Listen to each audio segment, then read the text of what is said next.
আসসালামু আলাইকুম। প্রিয় দর্শক, আপনারা জানেন যে অন্তর্বর্তীকালীন সরকার যখন দায়িত্বে ছিলেন, মানে ডক্টর ইউনূসের সরকার, তখন তারা বিভিন্ন সময় বিভিন্ন অধ্যাদেশ করেছিলেন। অধ্যাদেশ মানে হলো গিয়ে আইন, মানে এক একটা সময় এক একটা প্রয়োজনে এক একটা করে আইন করেছিলেন। কিন্তু আইন করার নিয়ম হলো আইনটা করতে হয় সংসদে, কিন্তু সে সময় কোনো সংসদ ছিল না। কাজে সংসদ না থাকলে পরে সংবিধানের 93 ধারায় একটা জিনিস বলা হয়েছে যে রাষ্ট্রপতি অধ্যাদেশ জারি করতে পারেন। অধ্যাদেশ মানে উনি একটা আইনের মতো করেই করবেন, ওটা রাষ্ট্রপতি জারি করবেন। এটা আপৎকালীন সময়ের জন্য, যে ওই সময় যেহেতু কোনো সংসদ নেই, কাজেই উনি এটা করে দিলেন। এবং করার পর পরবর্তী সময়ে যখন সংসদ বসবে, তার বসার প্রথম 30 দিনের মধ্যে সেই অধ্যাদেশগুলিকে সংসদ যদি অনুমোদন দেয়, তাহলে সেগুলো আইনে রূপান্তরিত হবে। আর যদি সংসদ সেগুলি অনুমোদন না দেয়, তাহলে সেগুলো বাতিল হয়ে যাবে। আরও একটা কথা, যদি পরবর্তী সংসদ বসার পর 30 দিনের মধ্যে সেগুলিকে উপস্থাপনই করা না হয়, সংসদ যদি বলে এগুলি আমরা উপস্থাপন করব না, তাহলেও সেগুলো বাতিল হয়ে যাবে। মোদ্দা কথা হলো সংসদ বসার 30 দিনের মধ্যে সেগুলো ঠিক করতে হবে। তো আমাদের এই সংসদ বসেছে মার্চের 12 তারিখে। মার্চের 12 তারিখে হলে পরে এপ্রিলের 12 তারিখের মধ্যে এগুলোর একটা ব্যবস্থা করতে হবে। এবং 133টা অধ্যাদেশ কিন্তু জারি করেছিল অন্তর্বর্তীকালীন সরকার। তার মধ্যে 98টি অধ্যাদেশ হুবহু বিল আকারে তোলা হবে বলে বলা হচ্ছে। এটা কে বলছে? সংসদের একদম প্রথম দিনই সংসদে একটা কমিটি করে দিয়েছিল, একটা বিশেষ কমিটি গঠন করে দিয়েছিল যে এই যে এতগুলি অধ্যাদেশ আছে, এই বিশেষ কমিটি সেগুলো যাচাই বাছাই করবে। সেই 15 সদস্যের কমিটির মধ্যে বিএনপি ছিল এবং জামাতের এমপিরা, 3 জন জামাতের এমপি ছিল, 12 জন বিএনপির এমপি ছিল। তো এই যে জিনিসটা করা হলো, সেই বিশেষ কমিটি সেখান থেকে বলল যে আমরা 98টা অধ্যাদেশকে যেমন আছে তেমন হুবহু আমরা পাশ করে নেব। তো 98টা চলে গেলে আর থাকলো 35টা। এখন এই 35টার মধ্যে 15টা তারা বলছে আমরা এটা সংশোধিত আকারে সংশ্লিষ্ট মন্ত্রণালয়ের মাধ্যমে বিল আকারে তোলা হবে এইবারে, এই 12 তারিখের মধ্যে। মানে 15টা অধ্যাদেশকে তারা বলবে যে এগুলো যে যে মন্ত্রণালয়ের জন্য প্রযোজ্য, সেই মন্ত্রণালয় এগুলোকে একটু চেঞ্জ করতে হবে, একটু চেঞ্জ করে এই সময়ের মধ্যে তুলবে এবং সেগুলোকে তারা আইনে রূপান্তরিত করে নেবে। আর থাকলো 20টা। আর যে 20টা আছে, সেই 20টার মধ্যে 16টা তারা বলছে যে এগুলো এখনই বিল আকারে উত্থাপন করা হবে না, পরবর্তী সময়ে আরও যাচাই বাছাই করে সেগুলো নিয়ে আলোচনা করা হবে। এবং বাকি যে 4টা আছে, ওই 4টাকে তারা বাতিল করে দিয়েছে, এগুলো আমরা তুলবই না, এগুলো নিয়ে আলোচনাই হবে না আপাতত। এখন এই জায়গাটাই হলো মূল প্রসঙ্গ। আমি যদি এই 20টার কথা ধরি, যে 16টা এখনই বিল আকারে উত্থাপন না করে পরবর্তী সময় যাচাই বাছাই করে অধিকতর শক্তিশালী করে নতুন বিল আকারে উত্থাপন করা হবে, সেগুলোতে এখন তাহলে যে সংসদ এগুলি ছিল এগুলি বাতিল হয়ে গেল।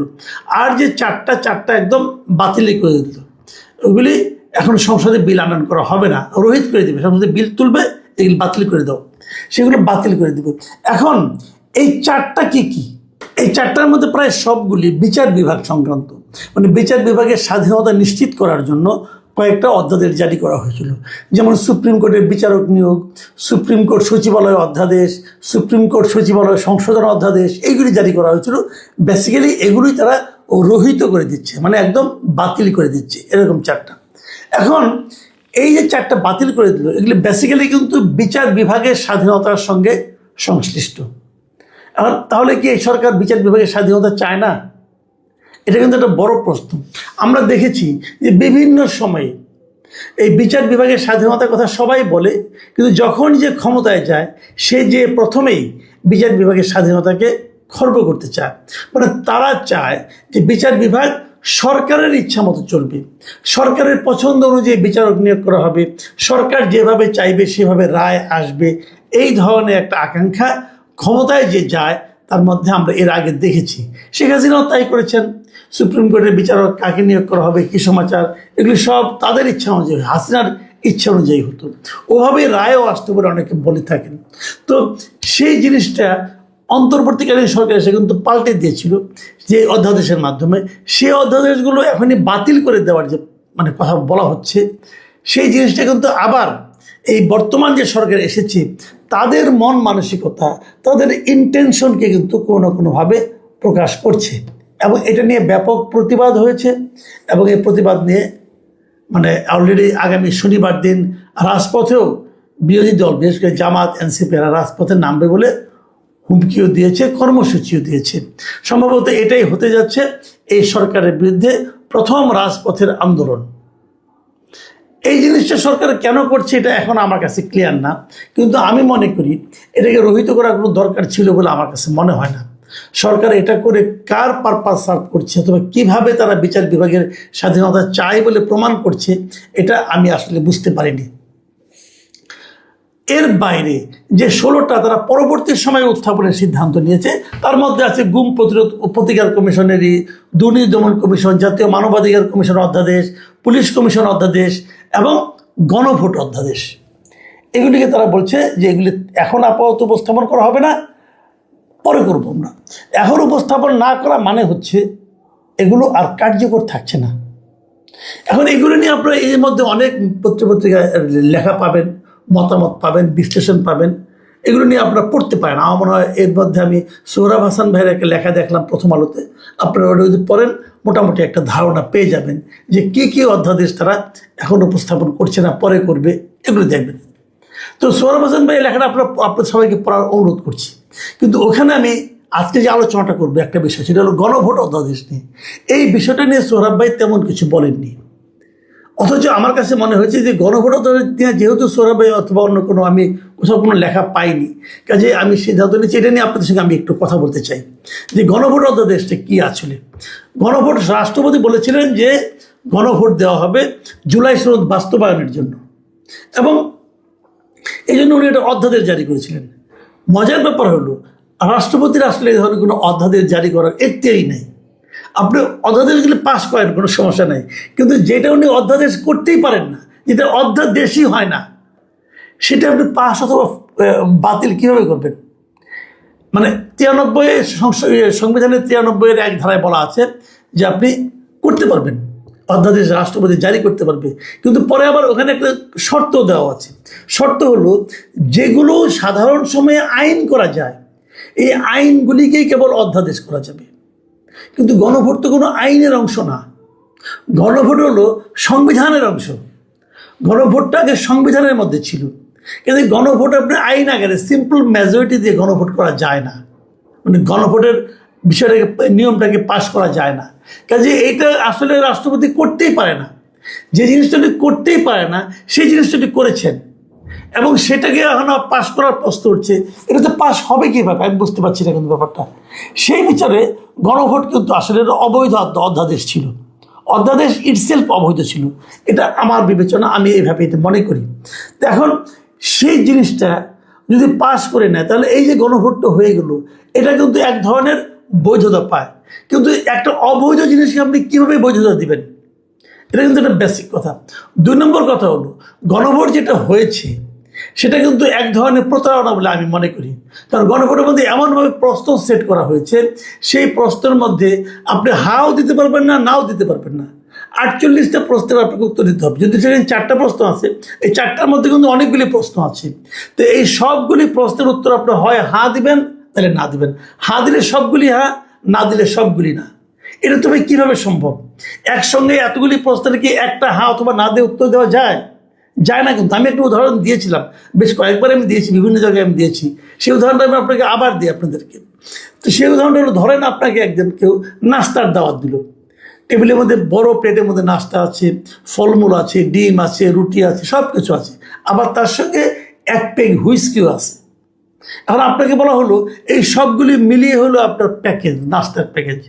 আপনি যদি খান সবগুলি খেতে হবে, আর না খেলে একটাও খেতে পারবেন না। তার মানে আপনি যে বলবেন যে আমি কলা খেয়ে আর ডিম খেয়ে চলে যাব, তা পারবেন না, কিন্তু তাহলে আপনি হুইস্কিও খেতে হবে।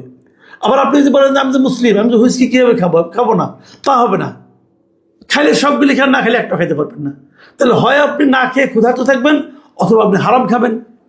হিসাবটা কিন্তু এরকম, আমাদের এই গণভোটের প্রশ্নগুলো ছিল এরকম যে কিছু কিছু আপনি মানতে পারবেন, কিছু কিছু মানতে পারেন, আপনি কি করবেন? আপনি ইয়েস দিলে সবগুলো আপনি ইয়েস হয়ে যাবে, আর নো দিলে সবগুলো নো হয়ে যাবে। আমি তো নো দিতে চাই না, কারণ এখানে আমার পছন্দের অনেক কিছু আছে। তো এই যে একটা ক্যারিকেচার, এটা জনাব আলী রিয়াজ, ডক্টর ইউনূস এরা বানিয়ে রেখে গেছিল যে আমাদেরকে বিপদে ফেলানোর জন্য। এবং অনেকে বলে, যেমন আজকে অনেকে বলছেন, আমি দেখলাম অনেক লিডার, পলিটিক্যাল লিডাররা বলছেন যে বিএনপি তো হা দিতে বলেছিল। হ্যাঁ বলেছিল, কিন্তু আপনাকে মনে রাখবেন, আমি মনে করি যে বিএনপিকে আসলে হা বলতে বাধ্য করা হয়েছিল। এটা ওয়ান কাইন্ড অফ ব্ল্যাকমেলিং ছিল। ব্ল্যাকমেলিং এই কারণে, তখন যদি বিএনপি বলতো যে আমি না ভোট দেন, তাহলে সবাই মিলে বলতো কি, এই যে জামাত, আপনার এনসিপি, এরা কি বলতো, ওনারা জুলাই চেতনা চায় না। জুলাই সনদে স্বাক্ষর করছে, কিন্তু তারা জুলাই চেতনাকে অস্বীকার করে। আমি আপনাদের একটা কথা বলি কেবল, দেখেন আমাদের 2024 যে আন্দোলনটা হয়েছিল, সে আন্দোলনের সময় মানুষের মধ্যে যে চিন্তাটা কাজ করেছিল, যে আকাঙ্ক্ষাটা কাজ করেছিল, সে আকাঙ্ক্ষাকে পরবর্তী সময়ে জুলাই চেতনা বলা হয়েছে। জুলাই চেতনা আন্দোলনের সময় কেউ বলতে পারবে না যে কেউ একজন লোক আন্দোলন করার সময় ভেবেছিল যে আমরা একটা সংস্কার করব। তারা ভেবেছিল আগে হাসিনা সরকারের পতন হোক, জাস্ট পতন চেয়েছে, আর কিছু না। কিন্তু পতন হয়ে যাওয়ার পর যারা নাকি সে আন্দোলনের সামনে ছিল এবং নিজেদেরকে তার সিপাহসালাহ বলে দাবি করেছিল, তারা বলছে যে আমরা একটা সংস্কার চেয়েছি, এবং একটা সংস্কার আমিও চেয়েছি। আমি মনে করি একটা সুযোগ যখন পাওয়া গেছে একটা সংস্কার হোক বলেছি আমরা, কিন্তু সেই সংস্কারটা চেহারা কি করলে সেই সংস্কারটা হবে সেটা কিন্তু আমরা কেউ জানতাম না। ওটা হলো ডক্টর আলী রিয়াজের নেতৃত্বে কিছু ভাড়াটে বুদ্ধিজীবী এবং কিছু এনজিও কর্মী, এরা এসে একটা সংস্কার কর্মসূচি বানিয়েছে ডক্টর মোহাম্মদ ইউনূসের সহযোগিতায়, এবং বিপুল অর্থ ব্যয় করেছে, বিপুল সময় ব্যয় করেছে। এই সময়টা ডক্টর ইউনূস ব্যয় করেছেন কত বেশি দিন থাকা যায় সেই পরিকল্পনাকে সামনে রেখে। পুরা জিনিসটাই ছিল মতলবী। কাজে আমি মনে করি আন্দোলনের চেতনা আর আন্দোলনের বিজয়ের পর এই ছাত্র নেতৃত্বদের দ্বারা ঘোষিত জুলাই চেতনা এবং জুলাই সনদ, এই তিনটা কিন্তু এক না, তিন জিনিস। জুলাই সংস্কার মানে জুলাই সনদ মানেই যে সব ভালো কিছু সংস্কার হয়ে যাচ্ছে, তাও কিন্তু না। কাজেই এখানে যেভাবে বলা হচ্ছে ঠিক এভাবে এটা বিচার করলে চলবে, অতি সরলীকৃত ব্যাখ্যা এই বিচার হয়ে যাবে। এই যে আমি মনে করি এগুলো নিয়ে আমাদের আরও পড়াশোনা করা দরকার আছে। আমি নিজে গণভোটটাকে কখনোই সাপোর্ট করিনি, এখন দেখতেছি গণভোট এরাও বাতিল করতেছে, এটা একটা ভালো দিক। আমি মনে করি গণভোটটা এভাবে হওয়া উচিত না, এবং গণভোটের এই জিনিসটাকে এই গুরুত্বই দেওয়া উচিত না, এটা আমি মনে করি। আবার উল্টার দিকে এই যে বিচার বিভাগের ব্যাপারে সরকার যে সিদ্ধান্ত নিয়েছে, এটাও আমি পছন্দ করছি না। এতে সরকারের ইন্টেনশনটা যে খুব একটা ভালো না সেটা মনে হচ্ছে। প্রিয় দর্শক, আগামী দিনগুলিতে আমি সবাইকে বলবো যে এমন কিছু করবেন না যাতে নাকি আপনাদের দলীয় যে চিন্তা, দলীয় যে মতলব, সেটাই যেন প্রাধান্য পাচ্ছে, এমন কিছু প্লিজ করেন না। দেশের মানুষের কথা একবার ভাবেন। দেশের মানুষ আপনাকে আজকে ভোট দিয়েছে, কালকে কিন্তু ভোট নাও দিতে পারে, এগুলো মাথায় রাখেন। প্রিয় দর্শক, এখন এই পর্যন্তই। আল্লাহ হাফেজ।